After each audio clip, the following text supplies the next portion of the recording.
5월 30일 화요일 그 사람 교회 매일 묵상 시작하겠습니다. 우리가 하이델베르그 요리문답 계속 공부하고 있습니다. 인간이 비참함을 깨닫고 죄인이라 우리가 구원을 얻을 수 없고 우리의 구원은 오직 중보자 대신 예수 그리스도를 통해서 구원을 얻는다라고 얘기를 했고요. 그리고 그 구원에 대한 감사로서 우리가 선행을 공부했고 이제 율법을 지키는 것을 공부하고 있습니다. 우리가 지금 1계명 이 율법을 너는 나 외에 다른 신을 내게 두지 말라 할 때 이제 우리가 이제 다른 신을 섬기는 것을 우상 숭배다 이렇게 얘기했습니다. 그래서 우상 숭배라는 것이 무엇입니까 할 때 답은 우상 숭배란 말씀으로 자신을 계시하신 유일하고 참되신 하나님을 대신하여 또는 하나님과 동시에 다른 어떤 것을 신뢰하거나 만들어 소유하는 것입니다. 우상 숭배라는 것은 하나님의 자리를 대신하는 겁니다. 그러니까 주로 좋은 것이겠죠. 내가 꿈꾸는 것, 좋은 것인데 그 좋은 것을 궁극적인 것으로 가장 좋은 것으로 만드는 것을 얘기합니다. 그러면 그것이 우리를 노예로 삼게 된다는 거죠. 그래서 하나님과 동시에 뭔가를 섬기는 것. 내가 하나님을 섬기지만 동시에 내가 성공을 너무 이제 많이 추구하거나 하나님을 섬기지만 하나님보다 더 어떤 관계를 섬기거나 그런 것들은 우리를 이제 노예로 삼는 우상 숭배가 되는 겁니다. 하나님 자리를 대신하는 거죠. 빌립보서 3장 19절에 그들의 마침은 멸망이요 그들의 신은 배요 그 영광은 그들의 부끄러움에 있고 땅의 일을 생각하는 자라 이렇게 얘기한 그들의 신은 배라는 것은 이 먹는 거 우리 배를 얘기하는 겁니다. 그러니까 그들의 신이 배라는 것은 그러는 이제 배에 들어가는 먹는 것만을 추구한다는 의미라기보다 자신의 만족을 추구하는 것이 그들이 이제 우상 숭배죠. 하나님마저도 자신의 유익을 위해서 그렇게 이제 신앙생활을 하는 경우 우리도 다 그렇죠. 우리도 하나님을 섬기지만 늘 우리가 그 자기 자신이 하나님의 자리에 되어서 하나님마저도 이용하려고 하는 그런 우상 공장 같은 그런 것이 우리의 본성입니다. 그래서 하나님을 섬기지만 다른 것을 더 섬기는 그런 일들이 많죠. 그래서 그 영광은 그들의 부끄러움에 있고 결국 땅의 일, 이 땅에서 내가 무엇을 먹을까, 무엇을 마실까, 얼마나 잘 살까, 이 땅에서 내가 어떻게 지내야 될까, 거기에만 집중하며 살아가는 삶을 우리가 사명을 잃어버린 삶이기 때문에 그것을 이제 우상숭배라고 하는 거죠. 그러니까 내가 천국으로 가는 구원을 받은 하나님의 백성이 됐단 말이에요. 그러면 천국에 가는 것 외에 이 땅에서 내가 해야 할 일들이 무엇인가? 그것이 사명이라고 합니다. 많은 그리스도인들이 그것을 잃어버리고 살아가는 경우가 굉장히 많아요. 그냥 세상을 살아가면서 교회를 다니는 그 정도로 신앙이 전락하는 경우가 있습니다. 그것이 보편적인 신앙의 정서가 될 때, 그때가 이제 사사 시대가 되는 거겠죠. 에베소서 5장 5절은 그렇게 얘기합니다. 너희도 정녕 이것을 알거니와 음행하는 자나 더러운 자나 탐하는 자 곧 우상 숭배하는 자는 다 그리스도와 하나님의 나라에서 기업을 얻지 못하리니 할 때 이때 이제 탐심, 그다음에 음심 이 모든 것을 이제 우상 숭배라 이렇게 표현을 하는 거죠. 그래서 우리가 이제 우상 숭배할 때 팀 켈러가 그런 얘기를 합니다. 그 내가 만든 신에서 우상 숭배라는 단어를 들으면 현대인들은 목상 앞에 절하는 원시인의 모습을 떠올린다. 그러나 현대 사회도 고대와 다르지 않죠. 옛날에는 목상 앞에 그렇게 기도했듯이 그 다음에 정화수 물 떠놓고 그렇게 신령께 기도한 것 같이 오늘날도 똑같다는 거죠. 문화마다 문화를 지배하는 우상이 있습니다. 다른 형식으로 제사장과 토템과 의식이 있는 거죠.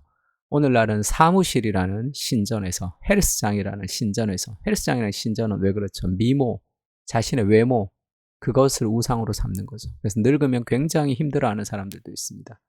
그 다음에 스튜디오나 경기장 같은 신전이 있어 행복한 삶이라는 복을 얻고 애군을 물리치면서 거기서 제사를 드려야 한다. 그런 우상 숭배를 하는 거죠.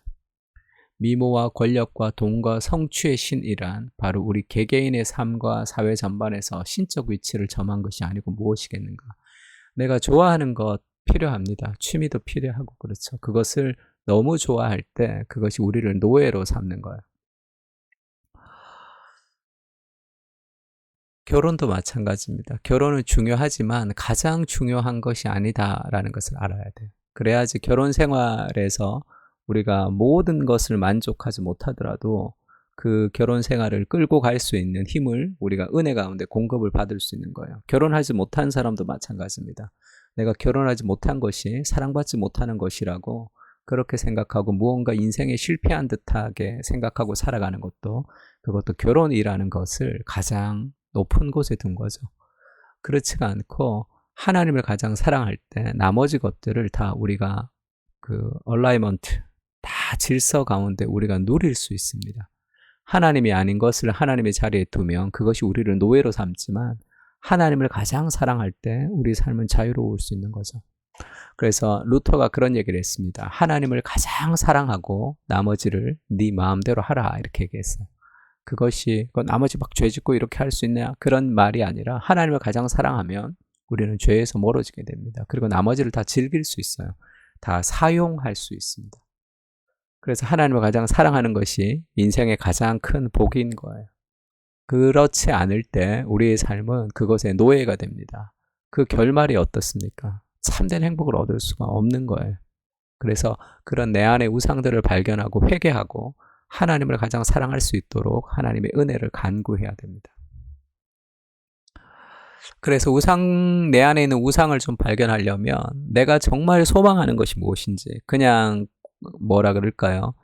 백일몽 이렇게 번역하는데 그러니까 데이드림이라고 그러죠. 데이드림스. 그냥 걸어가면서 하루 중에 그냥 내 생각이 어떤 특정한 일이 없을 때 나에게 자주 떠오르는 생각 있죠. 그것이 내가 소망하는 겁니다. 내가 절망하는 것, 어떤 사건에서 내가 절망하는지, 관계가 가장 중요한 사람은 관계가 깨트려질 때 완전히 절망합니다. 하나님이 계셔도. 그래서 배우자의 어떤 그 실망이, 그 다음에 자식의 어떤 실망이 극도의 분노와 자기를 좌절시키는 경향이 있는데, 하나님을 가장 사랑할 때 우리는 슬픔과 절망은 다르다는 얘기를 한 적이 있죠. 슬픔은 내가 이겨낼 수 있는 고통이고 절망은 내가 이겨낼 수 없는 고통입니다. 나를 절망시키는 그것은 하나님이 계시는데도 내가 절망하고 있다는 것은 그것이 내 삶의 우상이었기 때문에 그래요. 그래서 그것을 회개하면서 우리가 다시 회복할 수 있습니다. 하나님이 계셔도 이것이 없으면 안 된다라고 생각했던 어떤 무엇이 있다면 그것이 우리의 삶의 우상이에요. 우리의 삶을 발목을 잡게 될 것입니다.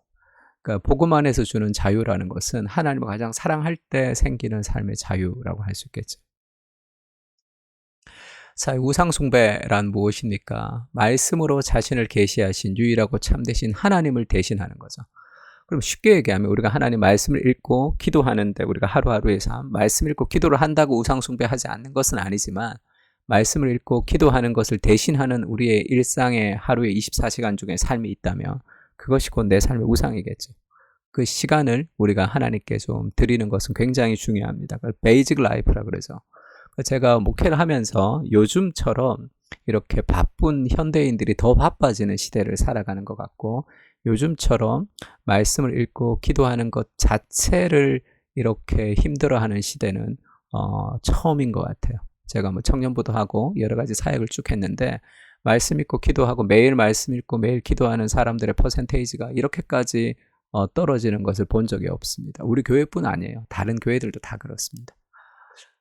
그런 문화의 내러티브 안에서 우리가 좀 다른 삶을 좀 결단하고 살았으면 좋겠다 그런 생각이 좀 들어요. 왜냐하면 목사님 다 그렇게 삽니다 이렇게 얘기하는데 그 사사시대에도 다 그렇게 살아서 각자 자신의 소견에 옳은 대로 행한 거죠. 내 안에 우상이 있다는 것을 발견하고 그것을 회개하고 하나님 앞에 사랑의 질서를 바로잡을 때 그때 정말로 참된 행복이 있기 때문에 그렇습니다. 그것을 놓고 좀 기도했으면 좋겠는데 3가지 기도 제목 가지고 기도합시다. 내 안에 우상을 발견하게 하시고 회개하고 복음으로 우리를 새롭게 해주십시오. 사랑의 순서를 재조정하게 하시고 하나님을 가장 사랑하는 삶의 자유를 누리게 하옵소서. 또 우리 그 사랑의 공동체가 하나님을 가장 사랑하는 그런 공동체로 세워주십시오. 이 3가지 기도 제목 가지고 기도했으면 좋겠습니다.